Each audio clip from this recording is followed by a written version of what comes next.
اللہ تعالیٰ نے جتنی بھی عبادات مسلمانوں پر فرض کی ہیں، وہ عبادات ایک تو اللہ تعالیٰ کی رضا کا بہت بڑا سبب بنتی ہیں، اور دوسرا اس کا اہم نتیجہ یہ نکلتا ہے کہ وہ مسلمان کی تربیت بھی کرتی ہیں۔ نماز ہو، روزہ ہو، حج ہو، زکوٰۃ ہو، آپ ان تمام عبادات کو کھول کر دیکھ لیں، یہ انسان کو تربیت کے مرحلے سے گزارتی ہیں، اور انسان ان عبادات کو صحیح طور پر جب بجا لاتا ہے، عملاً جب ان عبادات کو اخلاص کے ساتھ وہ ادا کرتا ہے، تو اس کی ایک بہترین تربیت ہوتی ہے۔ الحمدللہ اللہ تعالیٰ نے ہمیں رمضان المبارک عطا کیا ہے اور اس کے روزے فرض کیے ہیں، تو ارشاد فرمایا کہ یا ایھا الذین آمنوا کتب علیکم الصیام کما کتب علی الذین من قبلکم، اے ایمان والو تم پر روزے فرض کیے گئے ہیں جیسا کہ تم سے پہلے لوگوں پر فرض کیے گئے تھے، اور مقصد کیا ہے؟ لعلکم تتقون، تاکہ تم پرہیزگار ہو جاؤ، تمہیں تقوی نصیب ہو جائے۔ روزہ بہت بڑی تربیت کرتا ہے انسان کی۔ روزہ انسان کو مجاہدے کی تربیت دیتا ہے۔ انسان مجاہدے کا مطلب ہوتا ہے مشقت کرنا اپنے نفس کے خلاف۔ تو رمضان المبارک میں آپ دیکھ لیں، ہم بہت سارے کام اپنی طبیعت کے خلاف کرتے ہیں۔ تو رمضان اور روزہ یہ ہماری تربیت کرتا ہے۔ کہاں لوگ اٹھتے ہیں سحری کے وقت؟ کہاں وہ وقت ہوتا ہے جاگنے کا، بیدار ہونے کا؟ اور آج جس معاشرے میں ہم ہیں، اس معاشرے میں تو وہی ٹائم اللہ ماشاء اللہ لوگوں کے سونے کا تھا، معاذ اللہ۔ لیکن حکم دیا، ارشاد فرمایا کہ تمہیں سحری کو اٹھ کے کھانا کھانا ہے۔ وہ کریم ہے نا، بے نیاز ہے، چاہتا تو یہ حکم فجر کے فوراً بعد بھی رکھا جا سکتا تھا۔ فجر کا وقت طلوع ہونے سے پہلے تمہیں سحری کھانی ہے، یہ خلاف طبیعت ہے، اور ظاہر ہے جس کو کھانا ہے اسے کچھ وقت پہلے اٹھنا ہے، اس کی تیاری بھی تو کرنی ہے، پہلے بنانا ہے تو ہی کھانا ہے۔ تو انسان پر اگرچہ یہ مشکل تھا، لیکن اس سے کہا گیا کہ اس مشقت کو برداشت کر، لعلکم تتقون، تاکہ تم پرہیزگار ہو جاؤ۔ روزہ جس مشقت سے ہمیں گزارتا ہے، ہمیں پرہیزگاری نصیب ہوتی ہے۔ اور آپ دیکھیے کہ روزہ بہت بڑا مراقبہ ہے۔ کس بات کا مراقبہ؟ اللہ تعالیٰ کے حاضر و ناظر ہونے کا مراقبہ۔ آپ اکیلے ہیں گھر میں، کوئی آپ کو نہیں دیکھ رہا، فریزر کے اندر سارا کھانا موجود ہے، آپ اطمینان سے کھانا کھا سکتے ہیں، لیکن نہیں کھاتے۔ کیوں نہیں کھاتے؟ کہ میں نے روزہ رکھا ہوا ہے۔ تو روزہ یہ تربیت کرتا ہے، مجاہدہ کراتا ہے کہ اللہ مجھے دیکھ رہا ہے۔ اگر یہ مشق پک جائے نا باقی 11 مہینوں میں بھی، تو تنہائیاں پاک ہو جائیں گی، ساری مزاج پاک ہو جائے گا۔ جس طرح اگر صبح سحری میں اٹھنا پک جائے تو فجر کیا تہجد کی مضبوطی بھی نصیب ہوگی۔ یہ ایک مشقت اور ایک تربیت روزے نے ہماری کی۔ اور میں آپ سے عرض کروں،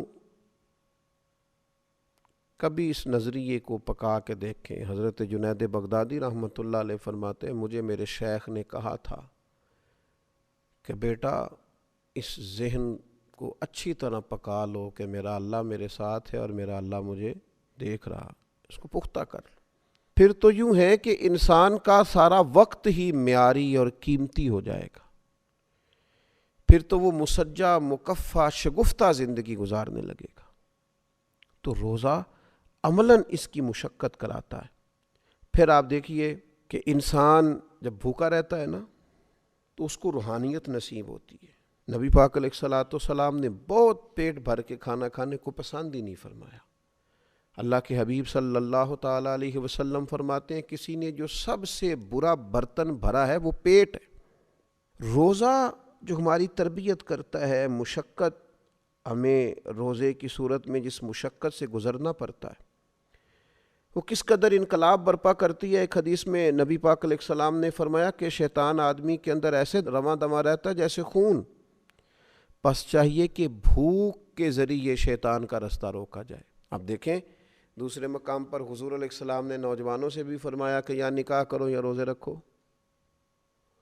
یہ مشق روزے کی اگر کی جائے تو یہ نفسانیت کو کنٹرول کرتی، تو رمضان المبارک ہماری یہ تربیت کرتا ہے کہ کچھ تھوڑا اس کا خیال رکھا جائے۔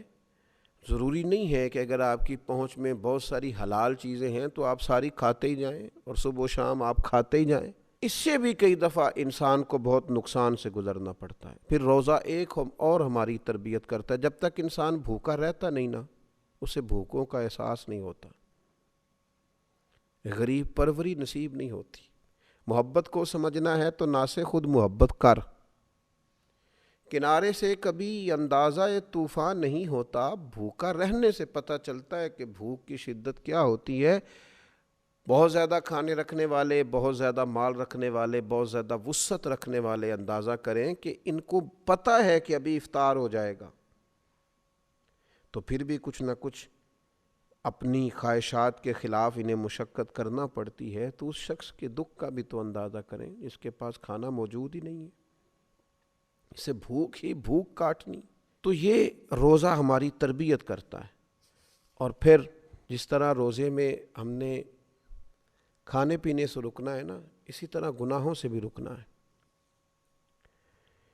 اس لیے کہ روزہ حصول تقویٰ کے لیے ہے۔ اللہ کی رضا کے لیے اگر ہم رکے ہوئے ہیں کھانے سے، پینے سے، عمل زوجیت سے، تو اسی طریقے سے اللہ کی رضا کے لیے رکنا ہے حرام سے، جھوٹ سے، غیبت سے، بدی سے۔ نبی پاک صلی اللہ تعالیٰ علیہ وسلم نے فرمایا جس آدمی نے جھوٹ بولنا اور جھوٹ پر عمل کرنا نہ چھوڑا تو اللہ تعالیٰ کو اس کے کھانے پینے چھوڑنے کی کوئی حاجت ہی نہیں ہے۔ تو عملی تربیت رمضان المبارک ہماری کر رہا ہے کہ جس طرح ہم پرہیز کر رہے ہیں۔ میں نے خود دیکھا بعض لوگوں کو جن کی طبیعت بڑی تیز ہے، بڑی جلدی جھگڑا کرتے ہیں، لیکن رمضان المبارک میں اگر کسی نے سخت بات بھی کر دی تو اس نے کہا جا یار میں نے روزہ رکھا ہوا ہے۔ تو آپ اس بات کو سمجھیں کہ جس رب کی رضا کے لیے آپ نے روزہ رکھا ہوا ہے نا، اسی مالک کی رضا کے لیے آپ جھگڑا چھوڑ بھی دیں، آپ درگزر کا مزاج بھی پیدا کریں، یہ والا روزہ بھی تو کبھی رکھے نا۔ اور پھر روزہ ہمارا قرآن مجید سے رشتہ بڑا مضبوط کرتا ہے۔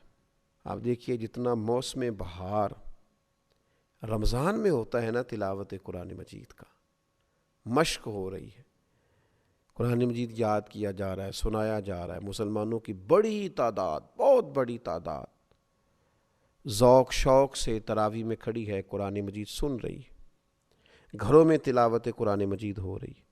تو روزہ تربیت کر رہا ہے کہ قرآن پاک سے جڑ جاؤ، اس کے حلال کو حلال سمجھو، اس کے حرام کو حرام سمجھو، قرآن مجید کے قاعدوں اور ضابطوں کے مطابق اپنی زندگی کو ترتیب دینا شروع کرو۔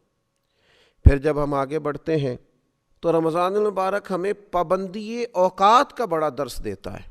آپ کو فجر سے پہلے کھانا ہے، یہی وقت ہے، اس کی آپ کو پابندی کرنی ہے۔ اگر فجر ہو گئی،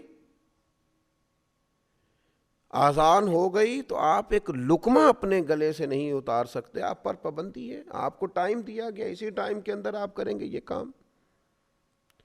اور پھر افطار بھی آپ کو مغرب کی اذان سے کرنا ہے، وقت مغرب، آپ اس سے 5 منٹ پہلے افطار نہیں کر سکتے، اور بہت دیر کر دینا افطار میں وہ بھی مکروہ تحریمی ہے، یعنی وقت کے اندر آپ افطار کریں۔ تو رمضان المبارک وقت کی پابندی کا بڑا درس دیتا ہے۔ میں نے دیکھا ہے کہ لوگ دوڑ رہے ہوتے ہیں، جلدی اٹھ جاؤ افطاری کا ٹائم ہو گیا ہے، جلدی کریں، تیاری کریں، اہتمام کریں۔ شام کو بھی جو رش دکانوں پہ اور جو رش کھانے کی جگہوں پر افطار کے لیے ہوتا ہے، اس سے پہلے اور اس کے بعد وہ نہیں ہوتا۔ تو جس طرح ہم رمضان المبارک کے اندر پابندی کر رہے ہیں اور خیال کر رہے ہیں، ہمیں اسی طرح باقی اپنے سال میں بھی اس مشق کو جاری رکھنا چاہیے۔